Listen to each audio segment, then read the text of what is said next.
नमस्कार दोस्तों।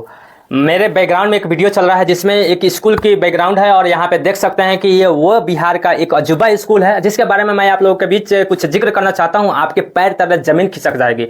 आइए इस स्कूल के बारे में मैं बताना चाहता हूँ कि इस स्कूल का नाम क्या है। पहले आप ही लोग देख लीजिए। राजकीय उत्क्रमित मध्य विद्यालय बहुअरवा और योगापट्टी प्रखंड के अंडर में ये आता है। और इस पे जो लिखा है मध्य विद्यालय का मतलब यही ना हुआ कि ये 8 क्लास तक होगा। और जरा सोचिए कि इसमें मात्र 2 क्लासरूम है। इसलिए मैंने अजूबा कहा कि यहाँ के जो सरकार है और यहाँ का जो सिस्टम है, अधिकारी लोग हैं, जो इस पे थोड़ा सा भी ध्यान अगर दिए होते तो यहाँ पे बच्चे सबका भविष्य के साथ खिलवाड़ नहीं किया जाता।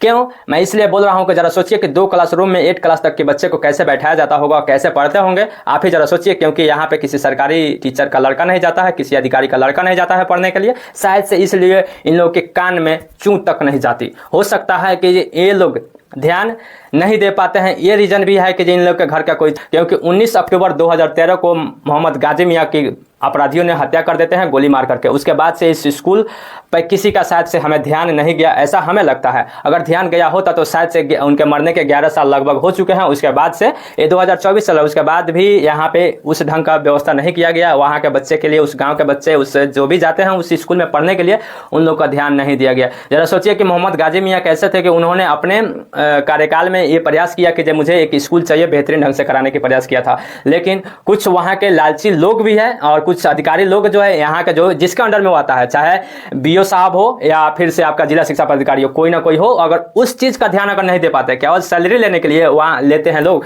और हो सकता है कि लोग क्लेम किए भी होंगे, तो क्यों नहीं संज्ञान लिया गया? जांच कराइए कहाँ पे दिक्कत है। अगर ये प्रॉपर भूमि नहीं है उस स्कूल को बनाने के लिए, आप लोगों को मन में यही सवाल आता होगा। हो सकता है कि, लेकिन मुझे जहां तक पता चला है कि ये भी वहां के स्थानीय लोगों के द्वारा बताया गया कि जितने मिले हैं मध्य विद्यालय का, उसे 2 क्लासरूम में मैनेज नहीं हो पा रहा तो उसको कैंसिल कर देना चाहिए। इसमें कौन सी बड़ी बात है? नहीं कर पाएंगे क्योंकि इन लोगों का लगता होगा कि नियम नहीं है। तो नियम नहीं है तो एक आपके बच्चे जब जाते हैं तब ना पता चलता जी कि क्या दिक्कत होती है। किसी सरकारी टीचर का बच्चा उसमें पढ़ेगा नहीं, जो टीचर उसमें पढ़ा रहा है उसी का बच्चा नहीं पढ़ता होगा। हर जगह की यही कहानी है। उन लोगों को भरोसा है कि उन लोगों को केवल सैलरी चाहिए और पढ़ाना क्या है तो उन लोगों को मालूम ही है। और जैसे भी होता है, और अधिकारी का बच्चा इसलिए भी नहीं जाते हैं क्योंकि वो लोग भी मालूम है और अधिकारी भी इस पे संज्ञान नहीं लेना चाहते हैं कि क्योंकि यहाँ पे गरीब के बच्चा जाते हैं पढ़ने के लिए। इन लोगों का स्ट्रेटजी ऐसा लग रहा है कि जो हमें लगता है कि इन लोगों को केवल दिखावा है कि जो हम इतना बेहतरीन कर रहे हैं। तो जरा बेहतरीन कर रहे हैं, हम के पाठक जी का सम्मान करते हैं और मुझे आशा है कि अगर ये वीडियो वहां तक पहुंच रही है तो इस स्कूल के ऊपर संज्ञान लिया जाए और इसको क्लासरूम बढ़ाने के प्रयास किया जाए, चाहे जैसे भी हो। या फिर से बढ़ाया नहीं जा सकता है तो कम से कम इसकी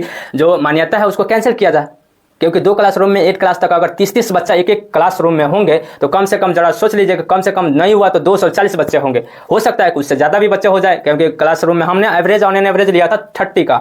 तो जरा सोचिए कि मुझे आशा है कि इस पर कुछ ना कुछ संज्ञान लिया जाएगा। जोगापट्टी का बीईओ साहब जी जरा ध्यान दीजिएगा इस पर, नहीं तो मैं मिलने जरूर आऊँगा आपसे, याद रखिएगा। और इस बार हम लोग आएंगे तो नियम के अनुसार आना चाहेंगे और कुछ ना कुछ आपसे जाँच भी होनी चाहिए कि जिस पे क्या दिक्कत है, कि जिस पे क्लासरूम नहीं बना अभी तक। अगर नहीं बन सकता है तो नहीं बनवाइए इसको, कम से कम इसका तो रजिस्ट्रेशन जो मान्यता है इसको कैंसिल कीजिए। जिला शिक्षा पदाधिकारी बेतिया पश्चिम चंपारण जी, यहाँ पे भी इनका भी रिस्पॉन्स। हालांकि मेरी लड़ाई अब इस सिस्टम के खिलाफ है, चाहे जो भी क्या उन्हें इन्वॉल्व हो, हम लोग उन लोगों से लड़ने की प्रयास करेंगे, नियम के अनुसार लड़ेंगे, चाहे जैसा भी हो।